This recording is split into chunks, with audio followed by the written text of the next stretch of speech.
প্রতিদ্বন্দ্বী ফাতাহর সঙ্গে জাতীয় ঐক্যের চুক্তি করল হামাস। জাতীয় ঐক্য প্রতিষ্ঠায় প্রধান প্রতিদ্বন্দ্বিতা ফাতাহ আন্দোলন সহ অন্যদের সঙ্গে চুক্তি সইয়ের কথা ঘোষণা করেছে ফিলিস্তিনি স্বাধীনতাকামী সংগঠন হামাস।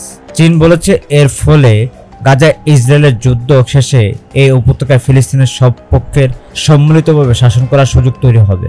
চীনের পররাষ্ট্রমন্ত্রী ওয়াং ই এর আমন্ত্রণে হামাসের জ্যেষ্ঠ নেতা মুসা আবু মারজুক, ফাতাহর প্রতিনিধি মাহমুদ আল আলাউল এবং অপর 12টি ফিলিস্তিনি গোষ্ঠীর প্রতিনিধিরা গতকাল মঙ্গলবার বেইজিংয়ে বৈঠকে বসেন।